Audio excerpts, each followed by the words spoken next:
नमस्कार मित्रों, मैंने जैसे आपको अपनी एक पहली वीडियो में अष्टांग योग के बारे में बताया था, जिसके बारे में भगवान श्री कृष्ण ने गीता में भी जिक्र किया था कि यदि आपको ज्ञान प्राप्त करना है या आपको एक परमात्मा शक्ति से जुड़ना है तो उसके 4 माध्यम भगवान कृष्ण ने बताए थे। पहला था भक्ति। भक्ति के अंदर 2 भाग थे, एक तो आपका मीरा की भक्ति और एक अर्जुन की भक्ति, कर्मयोग जिसे कहते हैं, कर्म।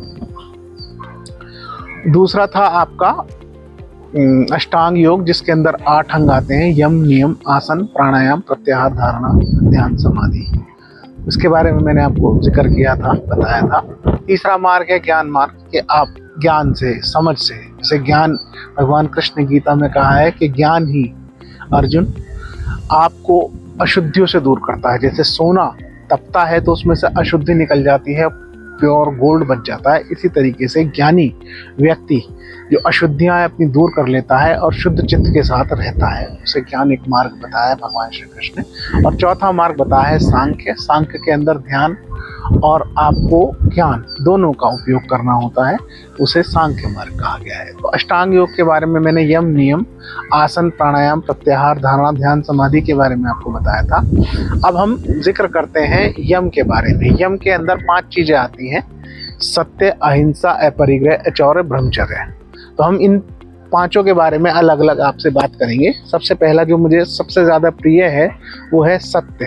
हालांकि प्रिय तो मुझे सभी हैं, पर मैं सत्य पे थोड़ा ज़्यादा जोर देता हूँ। उसका मुझे बहुत ही अच्छा लगता है कि सत्यवादी और साफ होना बड़ा आदमी बहुत क्लियर रहता है, कोई उसके अंदर कुछ द्वंद्व नहीं चलता। और इस द्वंद्व के चलने से हमें क्या नुकसान होता है, मैं आपको इस बारे में जिक्र करना चाहूँगा। जो व्यक्ति सच्चा होता है, जो व्यक्ति झूठा होता है, झूठे व्यक्ति के अंदर 2 माइंड होते हैं।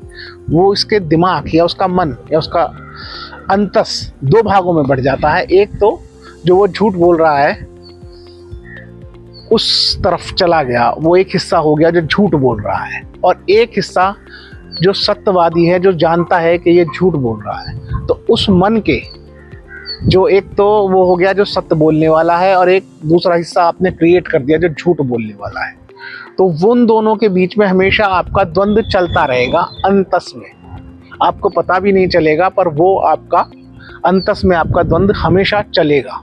और जब ये द्वंद्व चलेगा तब आप किसी भी काम को करेंगे तो आप पूरे मन से कभी कोई काम नहीं कर सकते हैं, क्योंकि जो सत्य है, सत्यवादी आदमी का मन तो एक हिस्सा है, उसका 2 हिस्सा नहीं है, उसका एक हिस्सा है। उसे पता है जो सत्य है वो उसने कह दिया, बात खत्म हो गई।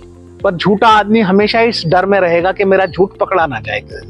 हमेशा वो झूठ बोलता रहेगा, उसके स्वभाव में आ गया यदि झूठे आदमी के अंदर, तो हमेशा झूठ बोलता रहेगा। तो उसके अंदर एक डर बना रहेगा, डरपोक हो जाएगा, और 2 हिस्से उसके मन के हो जाएंगे, एक जो झूठ बोलता है, एक जो सत्य का हिस्सा है, जो आपका मेन हिस्सा है, जो आपका बीइंग है, जो आपका अस्तित्व है। तो जब आपके 2 हिस्से हो गए तो आप किसी भी काम को करेंगे तो आप पूर्णता, पूरी लगन, पूरी मेहनत, पूरी ईमानदारी से कभी नहीं कर सकते। ईमानदारी का नाम ही सत्य है। इसीलिए सत्यवादी व्यक्ति आपने देखा होगा हमेशा साफ कहेगा, सुखी रहेगा, नींद अच्छी आएगी उसको, और वो जिस काम को करेगा वो पूरे मन से करेगा। पूरी उसका अस्तित्व एकजुट होगा, उसका अस्तित्व के 2 हिस्से नहीं होंगे, एक हिस्सा होगा।